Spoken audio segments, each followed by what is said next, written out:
of America and to the republic for which it stands, one nation, under God, indivisible, with liberty and justice for all. Present.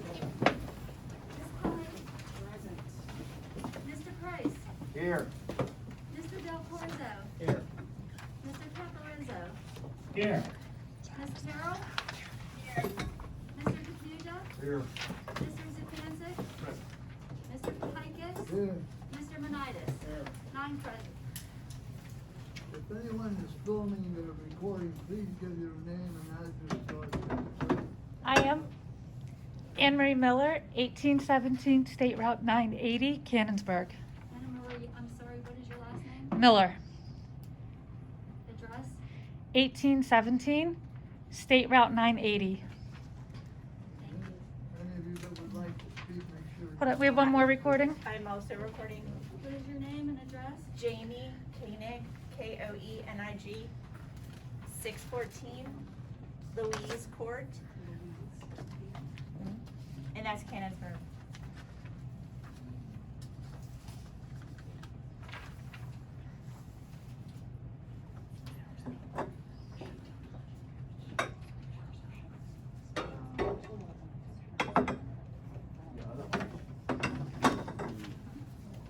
I need a motion to adopt the budget. Motion.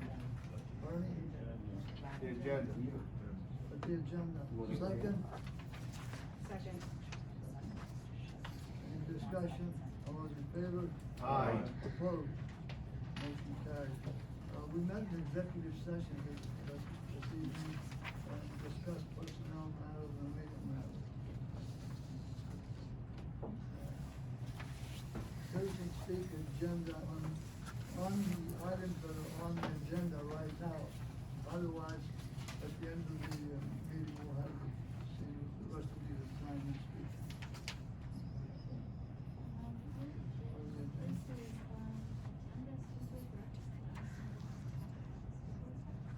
About this?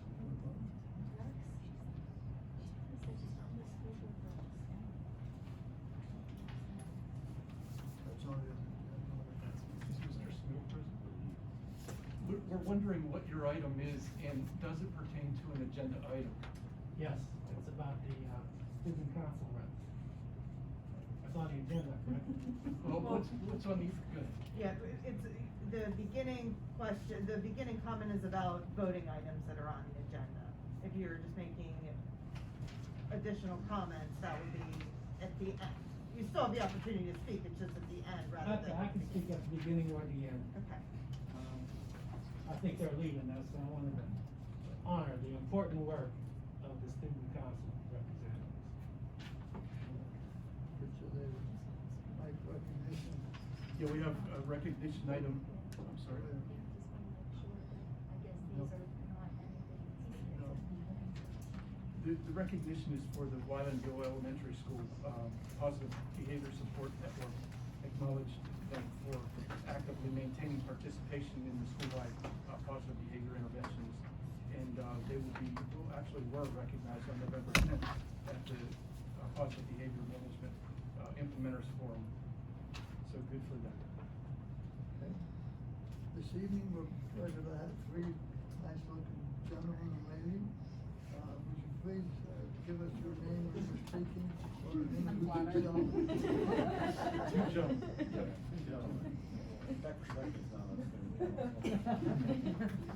You wanna give us your name first, all three, then?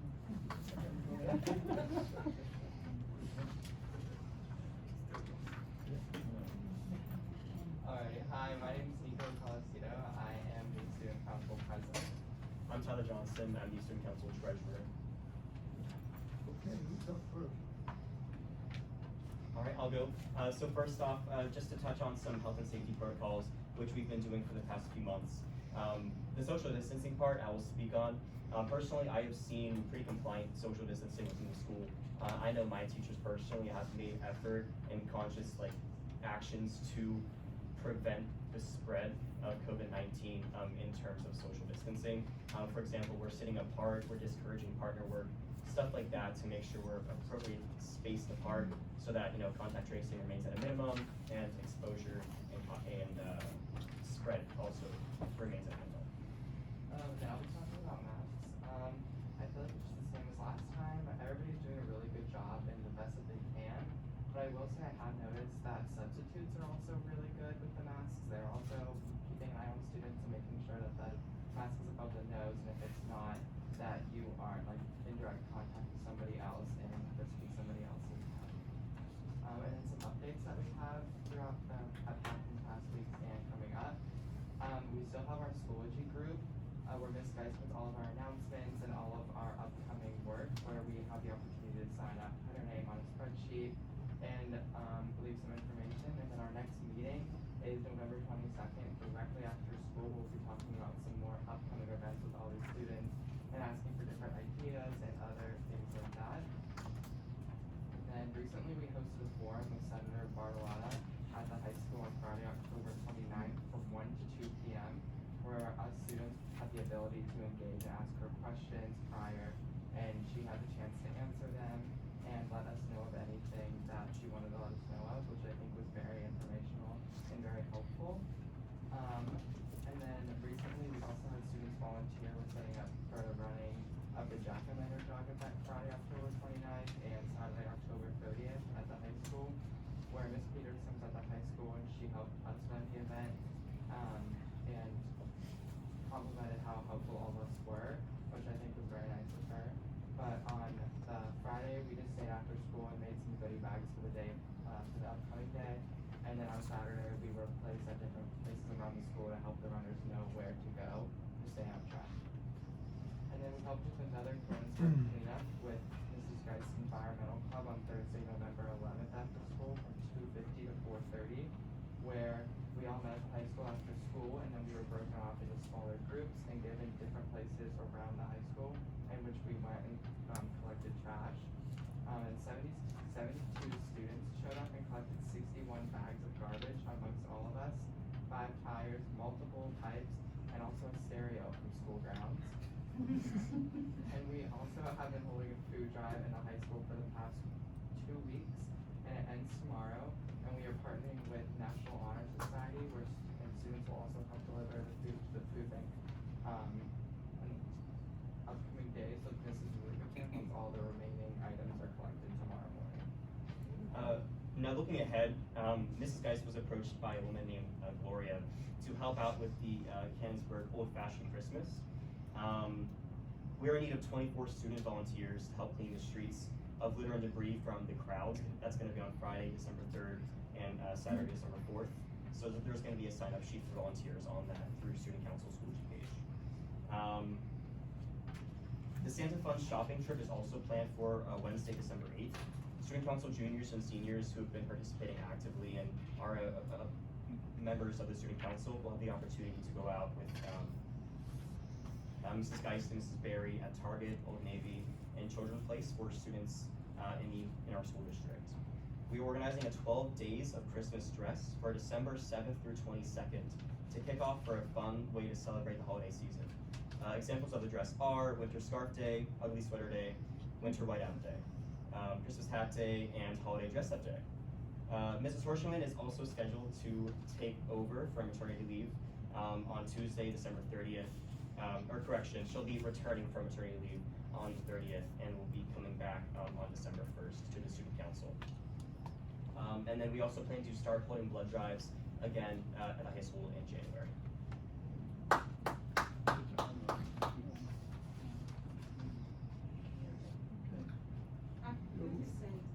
I wanted to say, this is my, and it's not the first time I'll say this is my last board meeting, probably.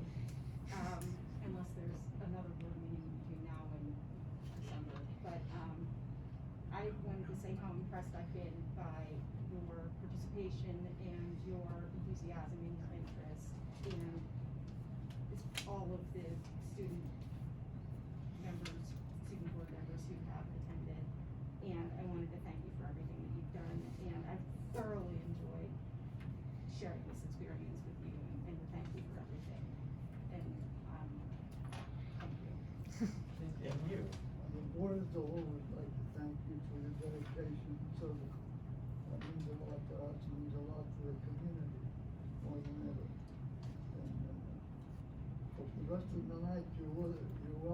stay, but I know you have a lot of studies to do and other things you might wanna do, otherwise there's an excuse to get this stuff.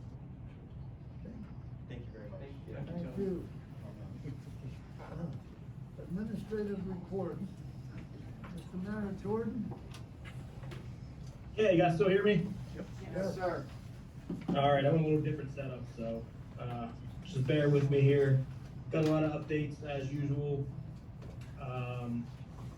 Middle school project, we continue to make a lot of progress. We're currently working on the steel detailing in the classroom wings. We continue the masonry walls in the gym, auditorium, and boiler room areas. We have poured floors in the office, auditorium, and locker rooms. And we currently are pouring the floors in the classroom wings. So that is all levels of the floors. That way when we get the building closed in, we can continue to work on each floor. Speaking of closing the building in, the roof has been completed in the kitchen and cafeteria. They're currently in the office area and continue to work over the gym. So the goal is still to have the building closed in before we get too much inclement weather. That way we keep the project on pace and meet our goals. So if we have heat and the building closed in, all the work can continue on schedule. The sport facility parking lots, all the soft soils were removed and backfilled with stone. Again, weather dependent. We're hoping to pave next week. It looks like Wednesday and Thursday are our best shot. We're waiting on dates for the delivery of the steel for the carports. We don't have a set date at this point. So it looks like we'll have another winter, maybe without them.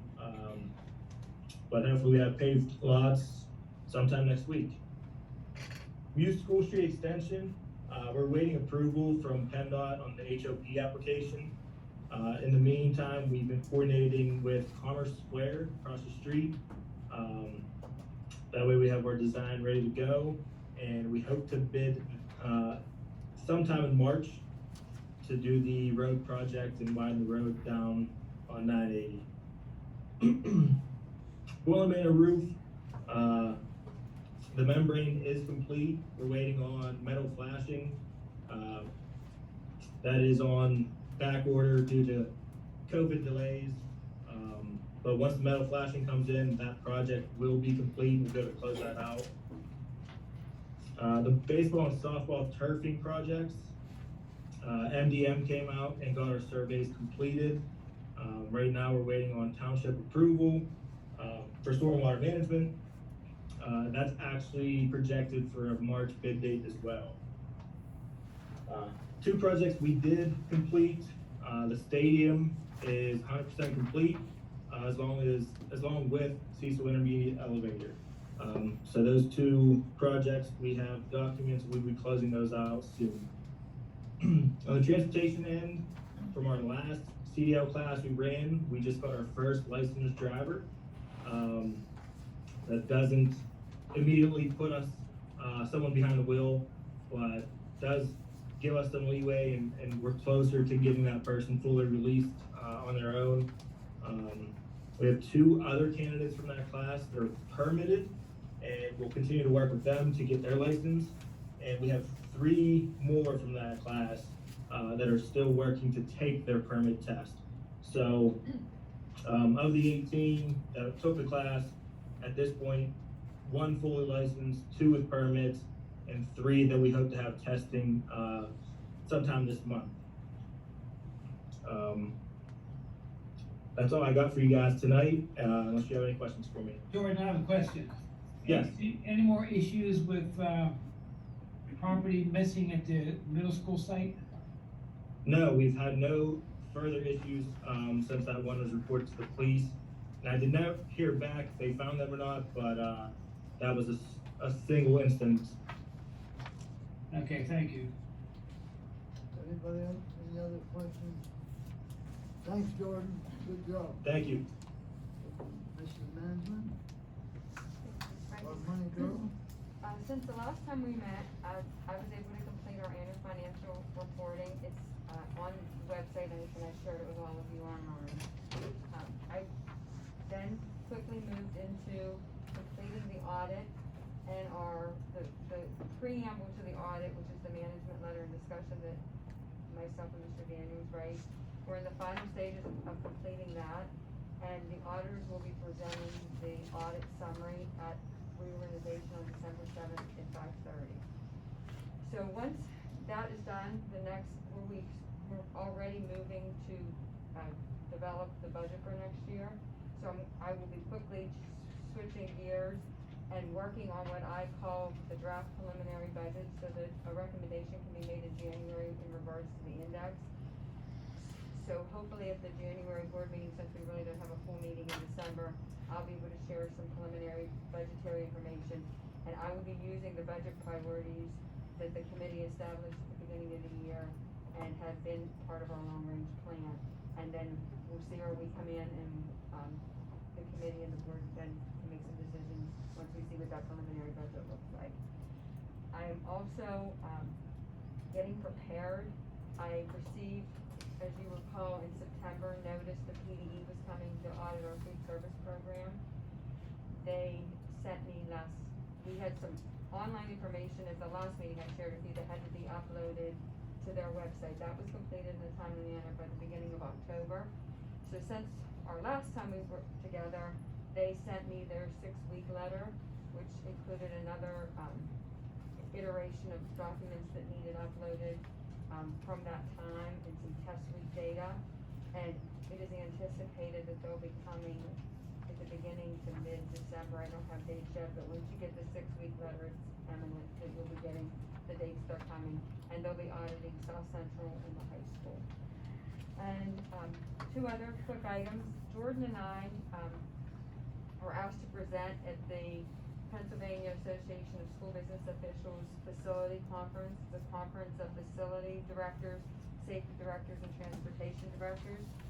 There were over 250 people present at the conference, and I'd say our workshop had at least probably 75 to 100 people. And our topic was best practices for driver training, recruiting and retention, the story of how we got there at Canon-McMillan when we brought in our outsourced transportation. We received a lot of positive feedback since that, and we actually presented with a contracting firm, and we're able to show both sides of when you have your transportation in-house versus outsourced. So we did that last month.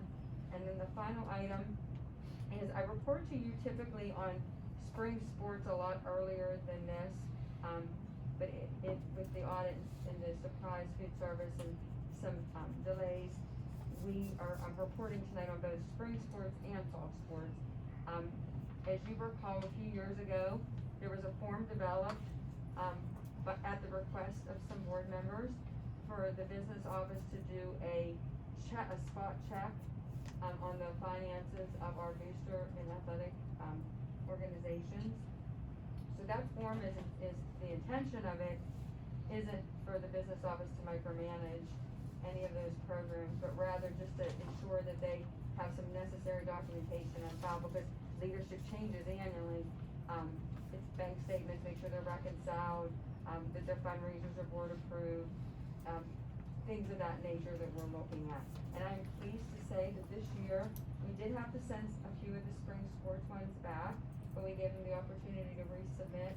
And right now, every group that we reconciled was at a 90%, and they're running 2 of those. All of the others were 95% or higher. So I'm pleased to report that it's working. I still think that it's probably a lot of work for the athletic office, because they have to annually, share what's required. But hopefully we can get to a point where it's kind of passed down. But this was the best year, so I'm pleased to report, and I wanted to end on that note. So thank you, Mr. President. Very good, thank you. Good job. Mr. Chambers. Good evening, folks. The topic that I'm going to talk about tonight is enrollment, and the reason, Mr. Monitis, in review of the AFR, Jenny said, I had a question about the enrollment numbers for the October snapshot. I know Mr. Caparizzo called and reached out the other day about number of kids in cyber school. So both of those things I'll hopefully address with you tonight. So, over the summer, as we're approaching the start of school, we're reporting increased enrollment numbers that would rebound our decline that we saw last year, a decline the first time since I've been in the district, 20 years probably. We declined by about 45 students. And what we do for comparison is we use the October snapshot. The October snapshot is the time of year when we submit enrollment numbers and reports to the state. Because enrollment changes daily, for example, this week, we got 8 new enrollees. Like, it's just up and down, exit entry. So we use that date in October to compare year to year. So you've been hearing we're growing, we're rebounding,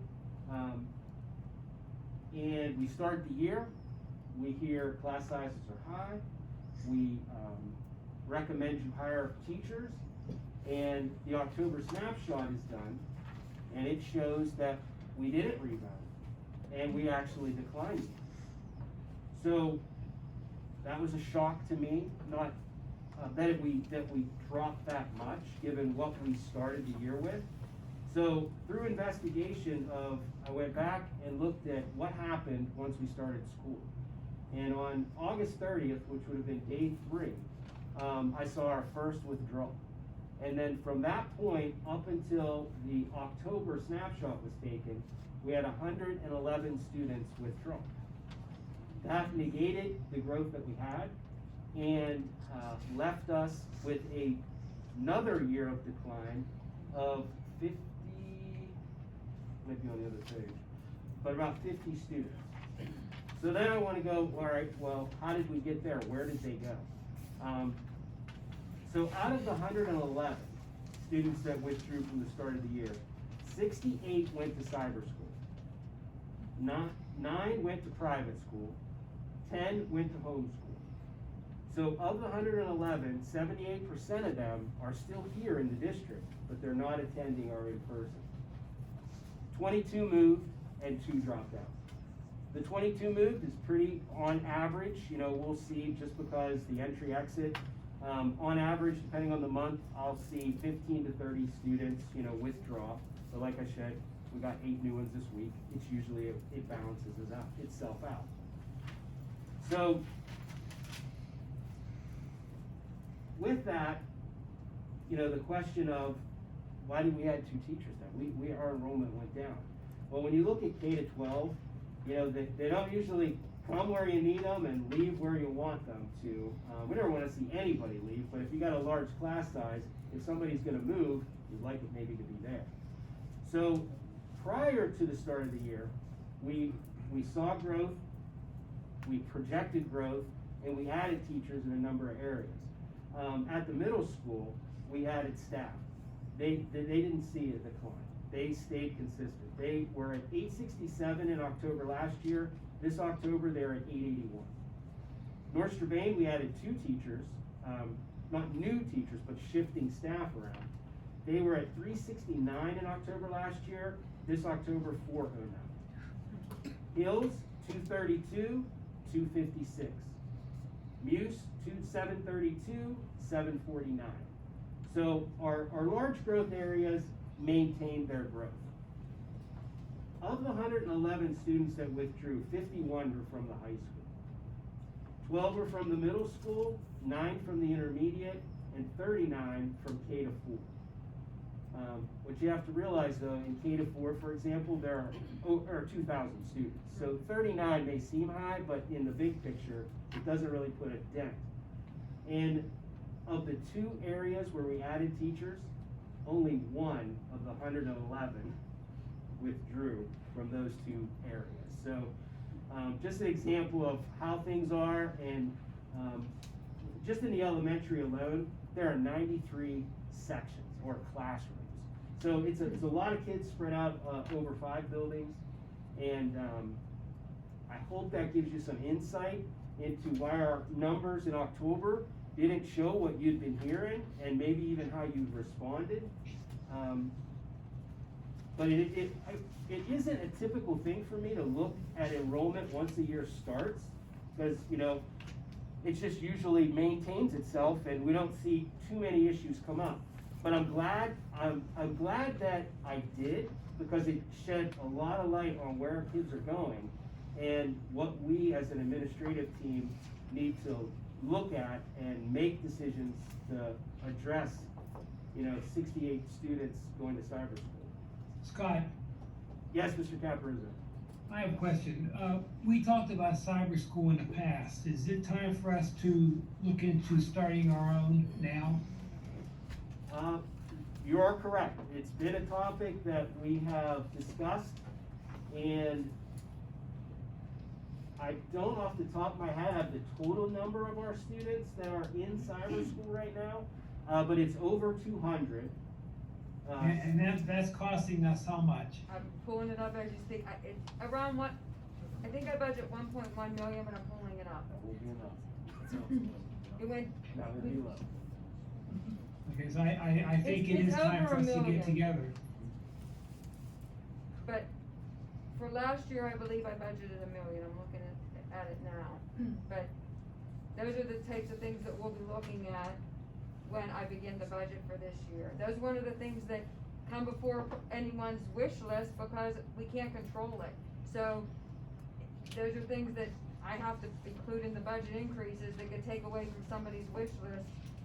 And then we move to the budget priorities, and it's those kinds of things that suck the money up. Okay, but I do think it's time for us to seriously have a discussion about cyber school. So last year, Mr. Caparizzo, I budgeted last year 1.2 million, and then based on actuals, this year I budgeted, it was 1,220,000, but based on actuals last year, I budgeted 1,240,000 this year. And that's for regular ed, that does not include special ed. Didn't we have our own system set up before COVID for the credit recovery? Didn't we have something along those lines? We do have a credit recovery program, yes. It doesn't necessarily operate like a cyber school. It's, Oh, yes. yeah. And then Michael, we talk about this tomorrow? We can have a discussion about it. What we need to do is an analysis and present to the board, our findings. But yeah, as Mr. Chambers indicated, it's probably time to be heading in that direction. Very good, thank you. Scott, were there reasons why they went to cyber school, masks, or? Well, granted, I'm not volunteering, but whoever or whatever team takes on this project, I think that's one of your first steps, is you reach out to the 200 and some families that have opted to do that and find out, why did you do it? How's it going? If you're gonna create a product, you want a product that's appealing. And if these are our families and they're going elsewhere to get that service, I think that would be great input for the team that, goes and takes on this task of developing a cyber program. Mrs. Laney must think that. Didn't she have a cyber school when she was there? She was at a charter school, but it was a brick and mortar. Mhm. Anything else? That was all I had for you. Is that all? Yeah, that's all. Mrs. Lee? The first thing I have is, we have implemented a few, what we're calling COVID-19 reintegration behavioral coaches across the district. So we have without a doubt, noticed that obviously this is a very unique year.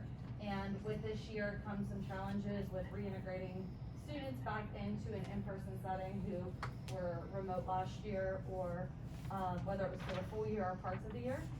So what this is additional support provided to our buildings in the form of a behavioral specialist who is being used as a behavioral coach. And what the purpose is to get them back into the in-person setting, help them cope with some new norms such as the mask mandate or social distancing, help to coach the paras, the teachers, and the staff on how to deal with behaviors, whether those behaviors are non-compliance, whether they are defiance, whether it's a lack of acquisition of skill. It could be behavior skills, social skills, whatever the case may be. And they're gonna do this through direct contact, modeling, consulting, and professional development. They are starting with a more hands-on approach at the beginning when they're starting to work within the buildings. And then they're fading back over the course of the year to more of a consulting role and observation role. So this is a 1-year position for these people. And it again is because of the vast changes that we've had over the last couple of years that have really created some challenging behaviors across the board. So these individuals, they're going to work with our specialized programming, our artistic support and life skills support, as well as our therapeutic emotional support students, but also they're there for the learning support kids, and they can work with any reg ed kids. They can go into the classrooms, whether it's the special ed classrooms, or push in with some students into those regular ed rooms if there's a student in there who is showing some challenging behaviors. And they're working on helping to not only work with the kid to curb that behavior if it's something that we determine is a short-term fix in a way, or they're working with the staff, whether it's the paras, the special ed teachers, and the gen ed teachers, and they're teaching them how to better prevent behaviors, react to behaviors, things like that. So they're helping us with data collection, they're helping us with modifying behavior charts and classroom management systems. And overall, the best advantage of this is the way I told our principals to look at it as is instead of having our teachers attend a 2-hour professional development course, this is a year-long professional development that we're able to have them engage in to really help teach all of our teachers and paras how to deal with these behaviors, while also assisting directly with some of the students when needed. So we have currently, the focus is with our specialized programming, our artistic life skills and therapeutic emotional support, but they are able to consult with principals if there are other students that they feel could use observations, and those teachers can use some feedback and things like that. So currently they are at the high school, the middle school, South Central and North Strabane start tomorrow. Portland Manor, it will start next week, and Houston Cecil hopefully next week as well. So as soon as we obtain all the people. Will they eventually be in? I'm sorry? Will they eventually be in Olds? Well, we're still trying to get people, so as of right now, Wylandville and Hills, who do not have the specialized program, they don't have autistic support or life skills support. Those would be the last ones that if we get the final person that we're looking for, then it would end up being in all the schools. That's our goal, staffing, trying to get what we can, so, yeah. And so they'll be able, so this has been such a challenging time, and I know a lot of kids have really struggled with just the emotional and the COVID-related reintegration into, and some of us adults have also struggled. But, so that's something that I think is really important from a mental health perspective, and that's really, really great. Yeah. They are dealing more with the behavioral side rather than they deal, if, the mental health issues are creating behavioral issues, they're dealing with that aspect of it. Not as much like therapies with the direct mental health, but with the behaviors that could be related. Yeah. Thank you. Has our state subsidy increased at all? It has each year a little bit. I don't know what the numbers are this year yet because we wait for that in our third billing from IE1 and we haven't yet received that. So that usually comes in November, every once in a while December. So just, It's been increasing every year? it has. Good. Very small. Not a ton, but it's not going down. No, no. Has that been keeping up with the rate of increase? Absolutely not.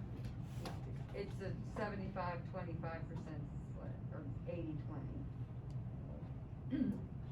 So, if they do identify something in a general education classroom, and they have the teachers, they help the teachers figure out how to deal with the behavior. So the teacher identifies that there's a child, a student, not a child necessarily, a student that has these difficulties. they're just dealing with behavior, but the behavior, as you said, stems from something. Is there some other way that they're?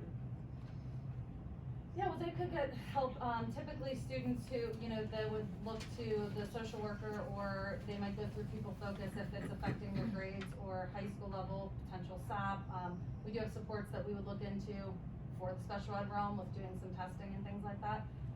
But with this position, it is not providing therapy, but providing that, so that as of position. now, it would be that they would probably provide, like, this person would probably provide an observation and give some tips of, hey, this is how you could help this student in the classroom, type thing to the Okay, teachers. just understanding, I just wanted to make sure that I understood, they're not just saying, Yeah, they would enter a different process. okay. Yep. And then the second thing I had was, we started with, Michaela's Voice program. At the last board meeting, you all approved a survey that was done for the students. And, I was gonna project this, but with us being remote, I'm just gonna show you very quickly here, and then, if you guys want a copy of this, I can easily email it to you. But basically, Michaela's Voice, there was a girl, her name was Michaela Resch, and, she would be 24 years old today. Unfortunately, she passed away a few years ago.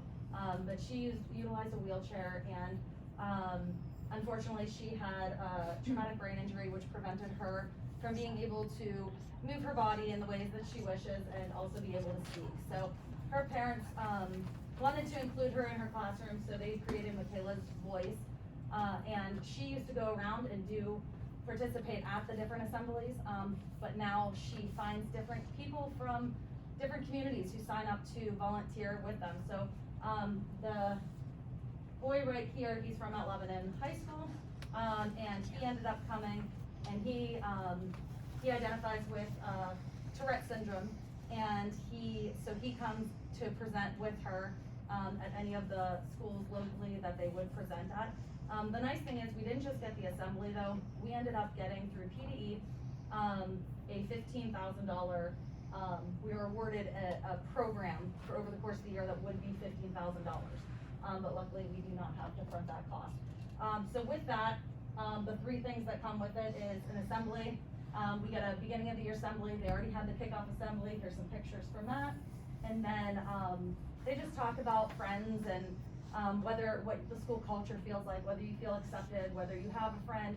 And then the second thing is they will be completing a special art project. The neat thing about this art project is each one of those little squares there are, a separate canvas, so it's interactive. So if a kid needs a sensory, if they need to go for a sensory walk or something like that, they can go to this art canvas, rip it off of the wall, because it will be, Velcroed on the wall. They can move it, turn it, replace it with another, piece. So it's a really neat thing that they're gonna have on the walls at Borland Manor. And the other cool thing is that the artwork is created by they paint it by using a wheelchair and a service dog's tail. So they dip the dog's tail into paint, and then they paint the canvas with it, and they also paint the canvas with, a wheelchair that they let the kids get in and ride across the canvases. So it's pretty neat. They're excited about that. Michaela's class created a book for her, and since then there's been two others. There's actually a fourth book that is in the process of being published. These are all donated to Borland Manor Elementary School's library right now. So the teachers will be reading those with the kids. And the last piece is just that, on their website, they have, various enrichment activities, and they end up, over the course of the year, pushing different things out to the teachers. So the regular education teachers and the special ed teachers will all be working through, the course of the year with the different various, enrichment activities to, promote Michaela's Voice. So we're excited for it. The first, assembly went very well, and, we're just going to move forward over the course of the year, and I will be sure to, share a picture of the artwork once it's done later in the school year. Very good, Becky. Many of the parents are very grateful for what you've been doing with them. Thank you. Taking us about it too. Okay, Mr. McCollum? Okay, I just have a couple brief updates. First, I want to talk about some staffing vacancies that we're working on. We have two actually at Borland Manor, two professional vacancies, one general ed and one autistic life skill position that is a very important position for that building. So for the elementary teacher general ed, we had actually first round interviews today. We had 40 candidates interview today, and we're asking back 9 candidates for our demo round, which is actually going to be on the 23rd of November. So hopefully we have a good pool there.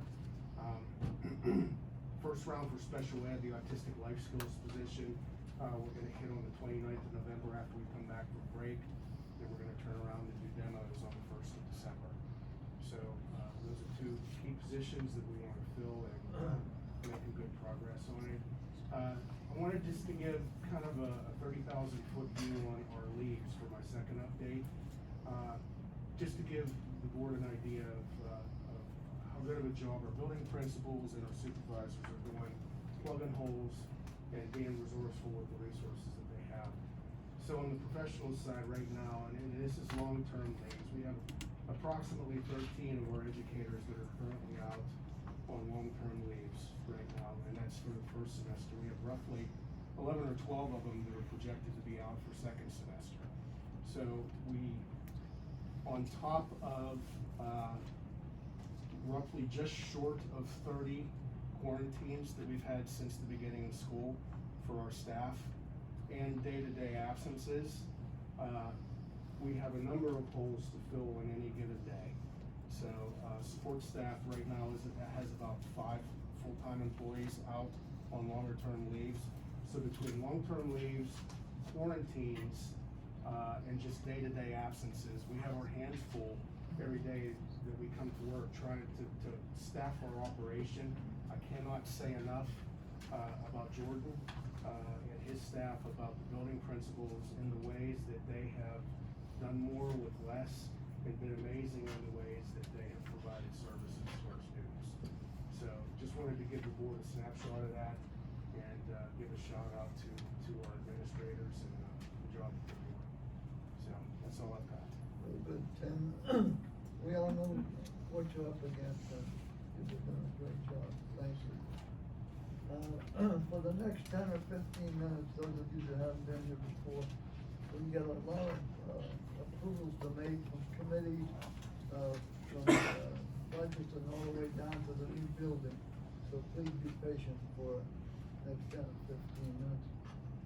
Beginning with the approval of the minutes of the last meeting. Need a motion? Motion. Bernie? Second. Second. Any discussion? All those in favor? Aye. Opposed? Motion carried. Wage and tax reports. Need a motion? Motion. Second. Any discussion? All those in favor? Aye. Opposed? Motion carried. Treasurer's report. Motion. Motion. Second. Any discussion? All those in favor? Aye. Opposed? Motion passed. Bills for ratification. Motion. Carried. Second. Any discussion? All those in favor? Aye. Opposed? Motion carried. Budget transfers.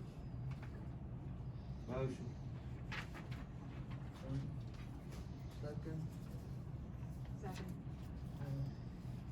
Any discussion? All those in favor? Aye. Opposed? Motion carried.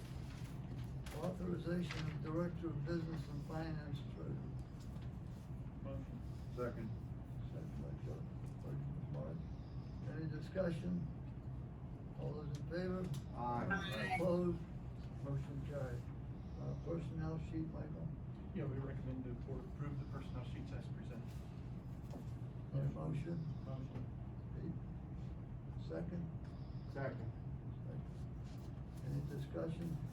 All those in favor? Aye. Opposed? Hi, I am voting yes on all the items on the personnel sheet. However, I'm abstaining from the SEIU bus driver grievance due to a personal connection with the case. So it's not a no vote. It's not a no vote, I'm It's abstaining an from that abstention. portion of the personnel. All those in favor? Aye. Opposed? Motion carried. Tax assessment. Can I make one clarification, just so that the minutes are reflected correctly? because we didn't break out the personnel sheets into multiple items, you would have to, we didn't do a consent agenda, or we did do a consent agenda, so you would be abstaining from the personnel sheets in totality. I abstain So- from the personnel sheets in their entirety. So, because we didn't break it out, Brenda, so it would be one abstention.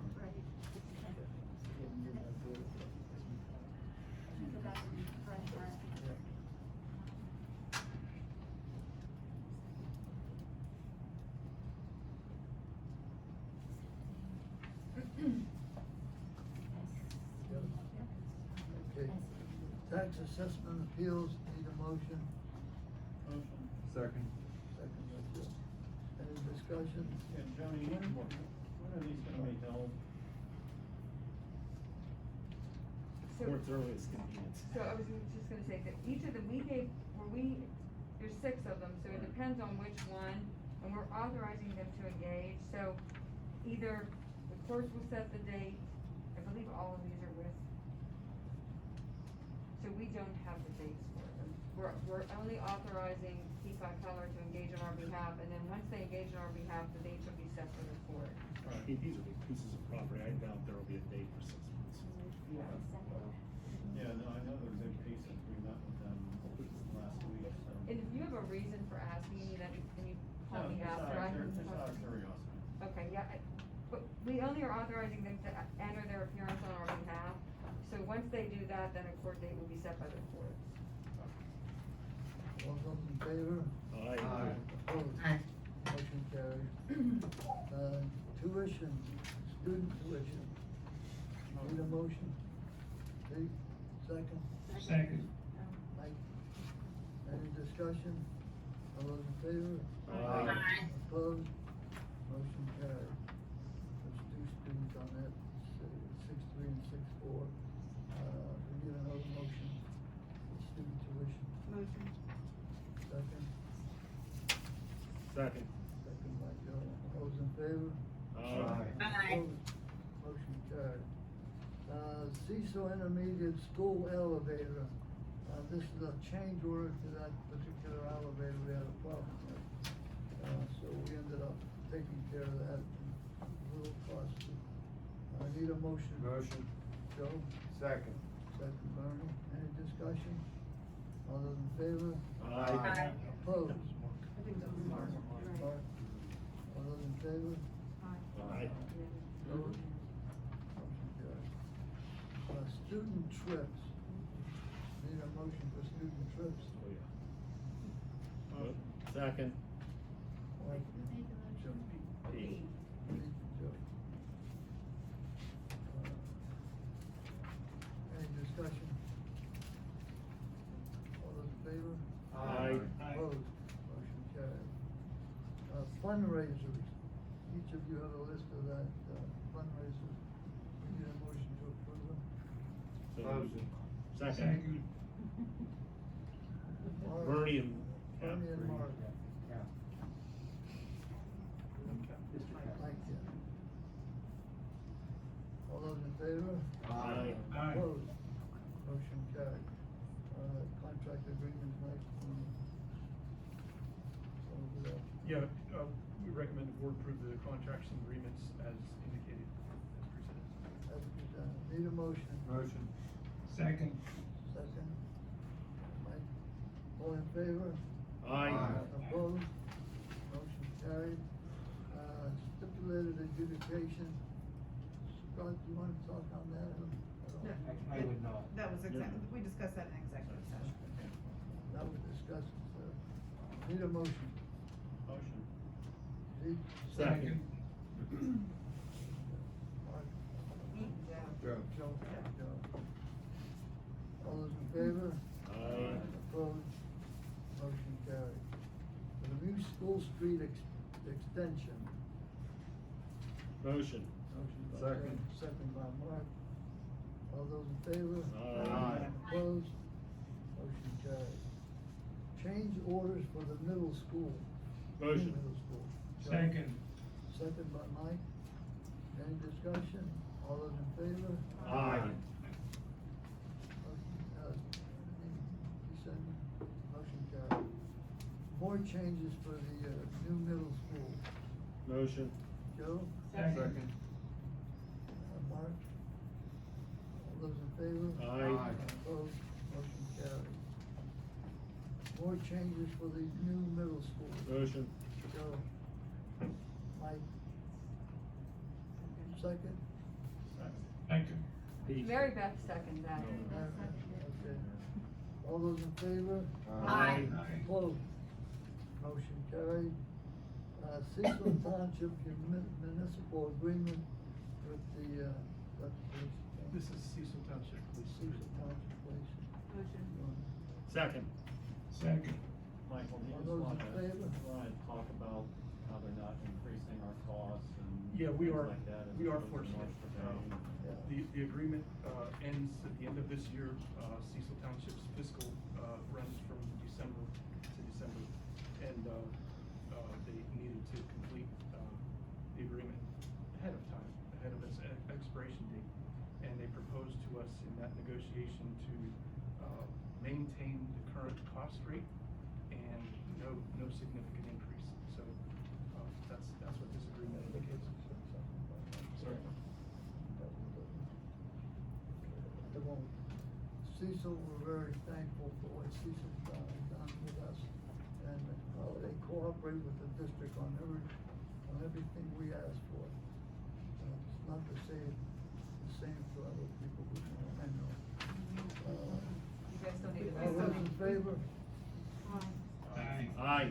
Opposed? Motion carried.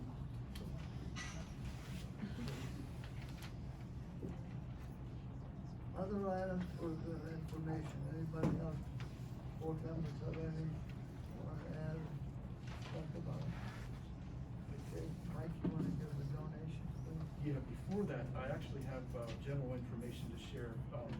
Our student reps had indicated that, they had the jack-o'-lantern job, and, it was a great time for them, and they provided a lot of help. But I can tell you that the jack-o'-lantern job chair, Jill Sable, reported to me that, she's very thankful for all the school district does to accommodate, the Community Scholarship Foundation to hold this, jack-o'-lantern jog at our high school. And, specifically thank the high school principal, Mr. Crowley, Denise Peterson, the teacher who helps, school counselor Karen Rubican, and even John, the custodian. And also, Use Elementary collected enough money to have their own scholarship named after them. And South Central Elementary, gave a grand prize of gift cards. They made almost $30,000, to donate toward student scholarships. So that's a really great, opportunity in the community for our students. I'll read for the board the donations I had accepted since our last meeting, in the amount of $50 from Thomas and Maria Keller, district-wide delinquent cafeteria accounts in the amount of $50. Jackie Davis, All-Clad Metal Crafters for Cecil Intermediate School, donation of pots and pans, valued at the amount of $45. That's all I have. Okay, we're getting up to the point here, citizens speak. I mentioned that, the secretary will call your name. You'll have 3 minutes. There'll be no dialogue. Say what you're ready to say, and then we'll listen to you. Take any action we need to later on. Reagan Thomas, you have 3 minutes. I give my time to the next speaker. That's not, we don't combine time, so each person gets 3 minutes. So that's how that works. Sorry. Good gesture. Are we going back No, to high school days when we took the microphone from people? No, but each person has 3 minutes to speak, so That's not what's happened in previous meetings this year. Yeah, the meeting that was the first meeting that was held at the high school, another person did concede their time to a second speaker for a total of 6 minutes. So there's a precedent. Somebody tried to do that, we didn't take it. Oh, no, they did. They did, 'cause I have it on They video. absolutely did. It was Muse Elementary when the microphone was removed.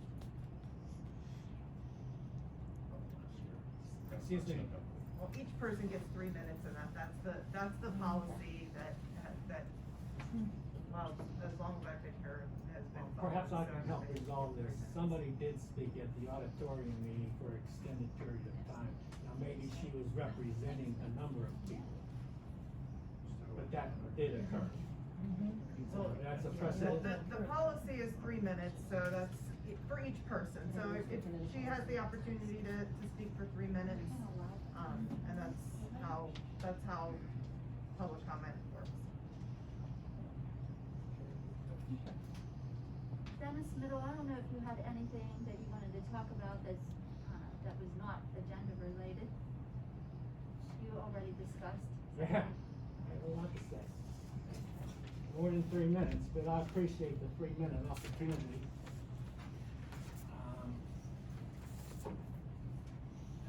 I want to thank you for this 3-minute opportunity, and I wanted to speak to honor the work of the student council representatives, especially the health and safety work that they're doing and that they've done at past school board meetings. I'm a health and safety inspector for childcare, and I recognize the importance of health and safety.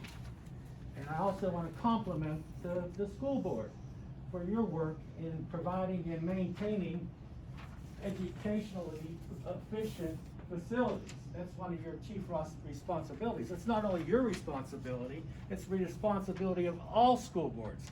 In fact, the Pennsylvania School Board Association says you are all agents of the legislature. So the PA General Assembly says that you shall provide the maintenance and support of a thorough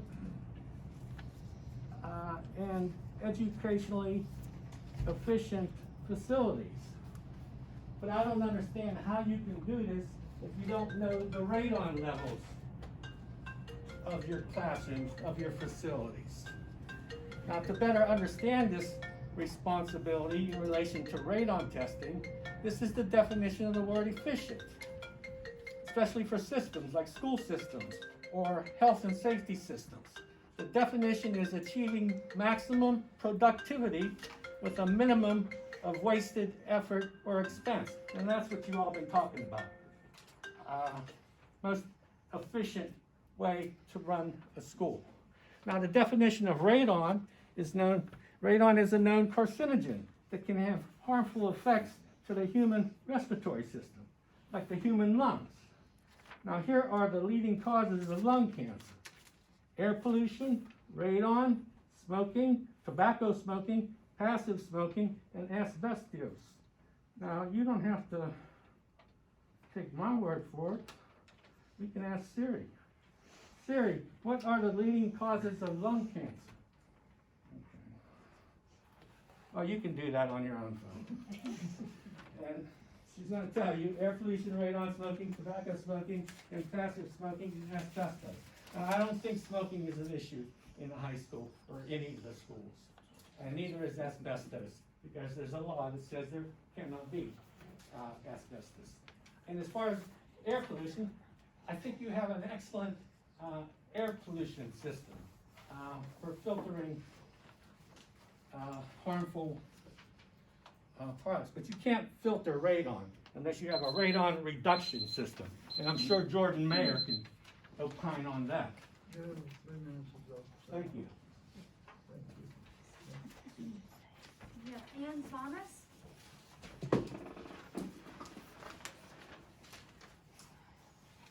On the subject of the coming vaccine clinics, I imagine most parents won't give it a second thought, and probably most students won't either on those days. But some are genuinely concerned and don't want to be near or around any sort of medical treatment in our schools, which are in fact schools, not medical facilities. In September, you took the solicitor's advice to follow the illegal masking order. Last month, I asked how you were preparing for that potential ruling. Now here we are with this choice, and I'm wondering what our solicitor advised on this issue that most certainly carries with it potential for medical errors, mistaken identity, dosing errors, adverse reactions, all of which have happened in our country in the past 2 weeks at schools. I cannot imagine you receive many demands from the usual parent attorneys threatening lawsuits if you don't hold a vaccine clinic, or emails from irate parents telling you my child will die if you don't provide a vaccine clinic. So again, like my email on Friday, I cannot fathom why you put yourselves in the middle of this entirely avoidable debate when you could have just said no. I look around southwestern Pennsylvania and I see a wide range of actions from school districts on this subject. Other large districts just said no. Bethel Park, Connellsville, Pine Richland, Penn Trafford, Butler, Hempfield, Upper St. Clair, Peters Township at last check, to name a few. They made appropriate public statements such as, we have no plans to host, we direct inquiries to nearby providers, there's an ample supply locally for people to get their own appointment. We encourage families to speak with their personal doctors to decide. All appropriate comments with zero liability risk. So besides my personal worries and what should be your legal worries about kids being pressured in our building by teachers and other students, and besides my concerns about the WHO public statement on their website that students can be vaccinated in the building because their mere presence is considered implied consent, my concern tonight continues to be about the willingness of this group of leaders to own your elected responsibility to make decisions. A speech language pathologist just guided me through an exercise today. Since I have this on, I can't show it, so I'll describe it. Put your tongue behind your top front teeth, open your mouth and pucker your lips, put the sounds together and say no, no, no to these clinics in our schools. Thank you.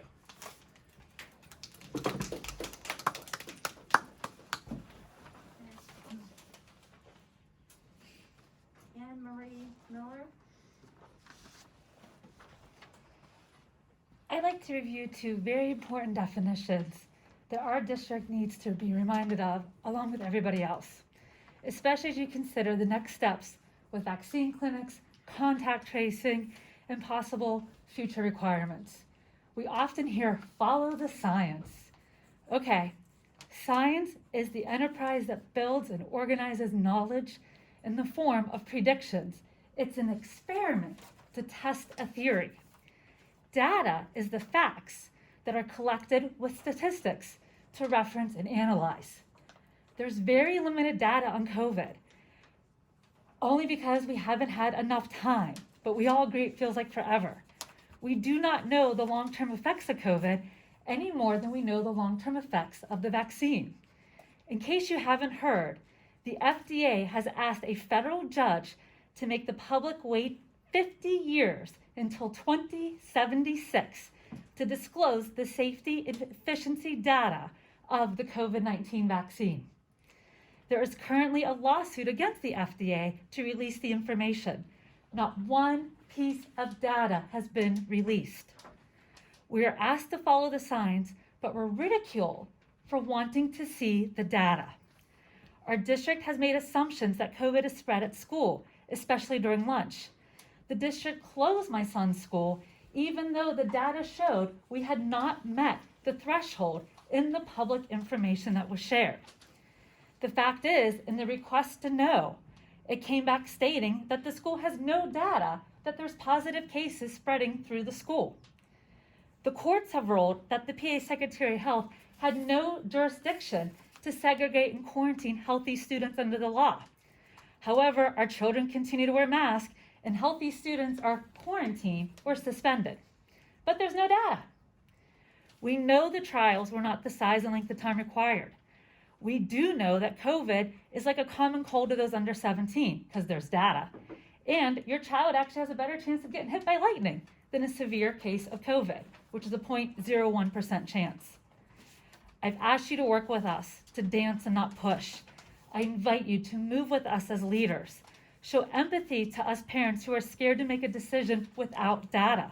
Support parent choice for vaccines and masking. I ask that we stop making decisions out of fear, which include lawsuits, and instead start to follow the data.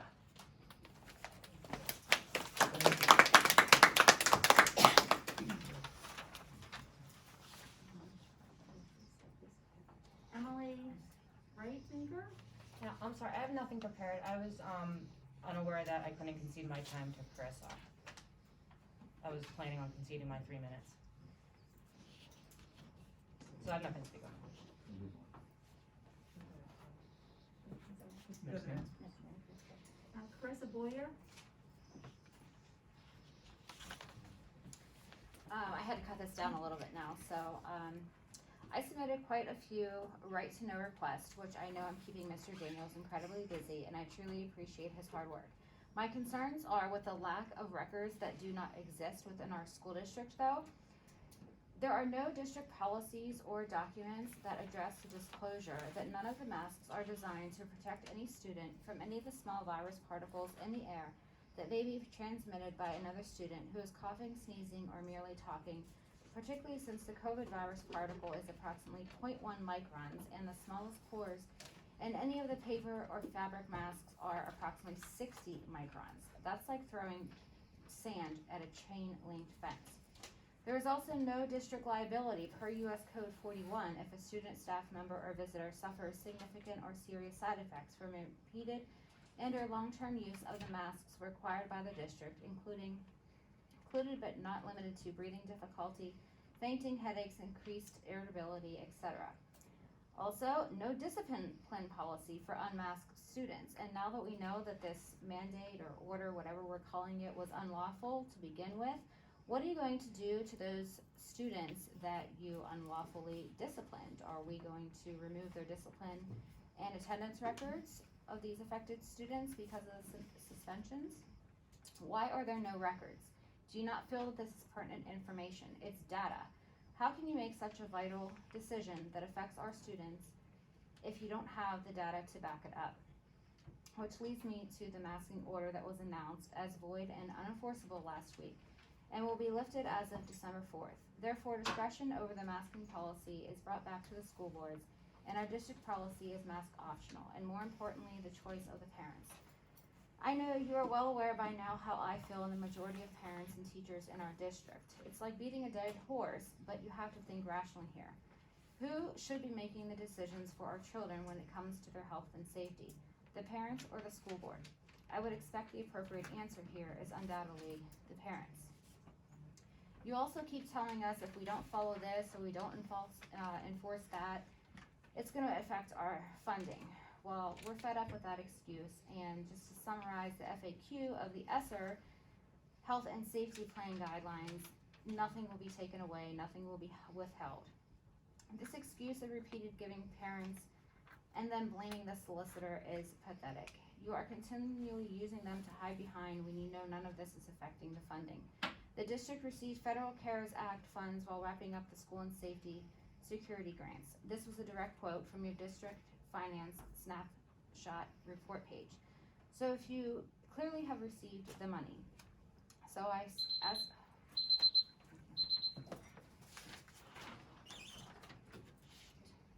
Casey job card?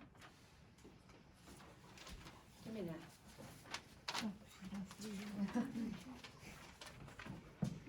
Tell me where'd you leave them? You can just step Okay. over here and then mix that. So there's some- Okay. Thank you. I had nothing prepared, but I can't come here and not speak on behalf of my kids. Before I read this, I want to let you know, as you talked about enrollment, the words that were used between you, the budget, this girl and her program talking to him were implement, control, vote as a board to decide, compliance, coaching, and then professional development in regards to COVID-19. That's where you should look when you talk about enrollment. Had my kids not adamantly told me they wanted to stay in school, I would have went to cyber because I know that would have hurt the funding. It might only be 2 kids, but it's 2 more than what you had last week.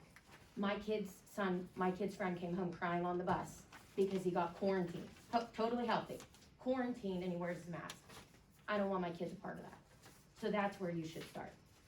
So to pick up where she left off, this excuse you repeatedly give parents and then blaming it on the solicitor is pathetic. You're continually using them to hide fine when you know none of this affects the funding. The district received Federal CARES Act ESSER funds while wrapping up the school and safety grants. These monies are a one-time allocation. This is direct quote from the district finance snapshot. So as I said before, you are either hiding behind the solicitor and taking the guilt off yourselves, or advising you falsely in which they need to be fired. If and when the health and safety plan is revisited and voted upon, I would strongly encourage you to welcome the choice given to the parents, teachers, students, to keep the mask policy option once the order is officially lifted on December 4th. Please allow them all to walk as free people and breathe fresh air. And in regards to this, I don't understand why she would be saying this, because per your policy and your health and safety plan, when that order is lifted on December 4th, it is mask optional. It is stated, and my children will walk through those doors with nothing on their face, because that is what you voted on. And unless there's a meeting thrown in here before your next December meeting, I don't understand how that could ever change. So, that's all I got.